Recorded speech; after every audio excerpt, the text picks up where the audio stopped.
Hi friends, అందరికీ నమస్కారం. Welcome back to Padma power channel. ఈరోజు మనము ఘాటుగా రసం ఎలా చేసుకోవాలన్నది మన వీడియో. మనకి నోరేమన్నా బాగలేనప్పుడు ఇలాంటి మంచి రసం చేసుకుంటే చాలా బాగుంటుంది, ఆరోగ్యానికి కూడా చాలా మంచిది. ఇప్పుడు ఏమేమి కావాలన్నది చూద్దాము. జీలకర్ర, మిరియాలు, కరివేపాకు, కొత్తిమీర, ఎండుమిరపకాయలు, టమాటో, చింతపండు, వెల్లుల్లి, హింగ్. ఇప్పుడు మనం ఎలా ప్రిపేర్ చేసుకోవాలన్నది చూద్దాము. ఫస్ట్ ఒక గిన్నె తీసుకొని దాంట్లో ఒక కప్పు నీళ్ళు వేసుకొని మనం చింతపండు ఉడికించుకోవాలి. అలాగని మనం ఒక టమాటో తీసుకున్నాం కదా,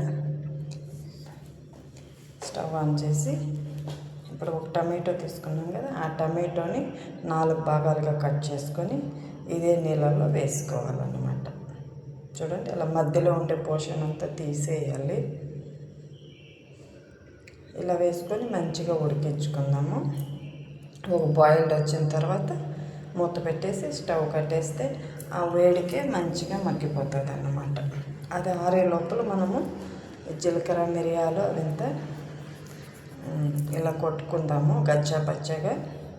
మరి అంత పౌడర్ లాగా ఏం అవసరం ఉండదు, కొద్దిగా క్రోస్గా అలా ఉంటే సరిపోతుంది.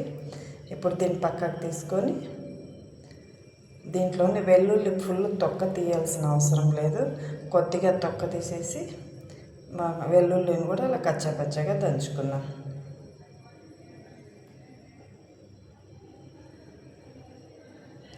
వెల్లుల్లి కూడా దంచుకున్న తర్వాత దీనిని కూడా తీసి పక్కన పెట్టుకున్నాను. చాలా మంచిది ఫ్రెండ్స్ ఆరోగ్యానికి. ఎప్పుడైనా మనకి జలుబులు, దగ్గులు, ఫీవర్ అలా వస్తుంది కదా, అప్పుడు నోరు బాగలేనప్పుడు ఇలాంటి రసం చేసుకుంటే చాలా బాగుంటుంది. సింపుల్, చాలా సింపుల్గా ఉంటుంది. చూడండి, ఎండుమిరపకాయలు అన్నది ఇలా 2 భాగాలుగా కట్ చేసుకోవాలి. కొత్తిమీర కూడా కట్ చేసుకునేసాను. ఇప్పుడు మనము ఇది కూడా కొద్దిగా ఆరింది, ముందుగానే చేసి పెట్టుకునేస్తే ఇలా బాయిల్డ్ చేసి తొందరగా ఆరిపోతుంది. నేను ఇప్పుడే చేశాను కాబట్టి ఇది కొద్దిగా చల్లారేదానికి ఉంచి ఇప్పుడు ఈ నీళ్ళని ఒక గిన్నెలోకి తీసుకునేసి చింతపండుని మంచిగా మిక్స్ చేసుకునేద్దాం. చింతపండులో నుంచి జ్యూస్ కూడా తీసుకునేద్దాం. తొక్కలంతా తీసేసి పడేసేద్దాము.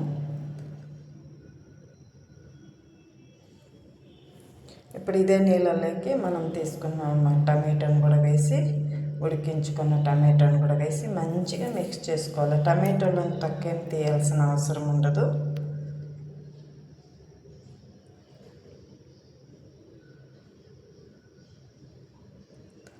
చూడండి అలా. ఇప్పుడు మనము దేంట్లో అయితే రసం చేసుకోవాలనుకుంటున్నామో ఆ పాత్ర తీసుకొని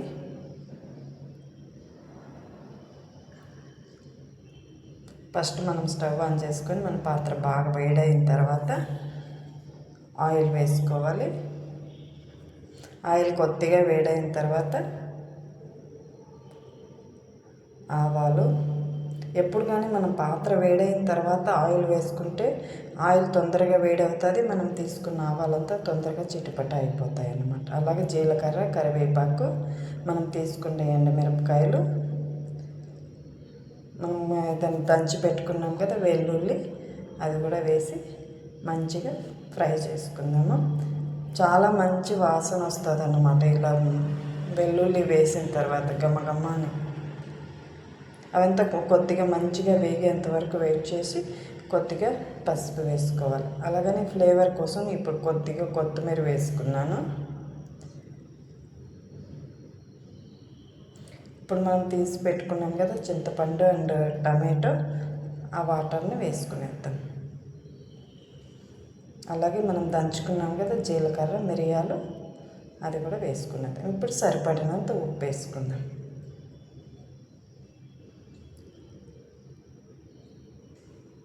ఫ్రెండ్స్, నేను హింగ్ వేసాను, అది వీడియో స్కిప్ అయింది. మీరు కూడా పోపు వేసే ముందు హింగ్ వేసుకోండి. ఇప్పుడు మనం సరిపడినంత నీళ్ళు వేసుకుందాం.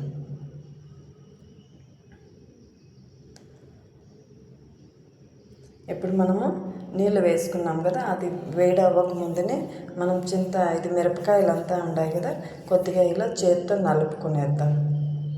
కారం తక్కువగా ఉంటే ఇలా నలుపుకోవాలి. మిరపకాయల్లో కారం బాగుంటే నలపాల్సిన అవసరం లేదు. ఇలా నలుపుకునేసిన తర్వాత కొద్దిగా టేస్ట్ చూసి ఉప్పు అంతా సరిపోయిందా లేదా అని, సరిపోకుంటే ఇంకొద్దిగా ఉప్పు వేసుకోవచ్చు అన్నమాట. చాలా బాగుంటుంది ఫ్రెండ్స్, తప్పకుండా ఎక్కడ స్కిప్ చేయకుండా చూసి మీరు కూడా ట్రై చేయండి. యాక్చువల్లీ డాక్టర్ దగ్గరికి పోతే ఈ రసమే తినమని చెప్తారు, అంత బాగుంటుంది, ఆరోగ్యానికి కూడా చాలా మంచిది. ఎవరైనా మన ఛానల్ని కొత్తగా చూస్తుంటే సబ్స్క్రైబ్ చేసుకోండి.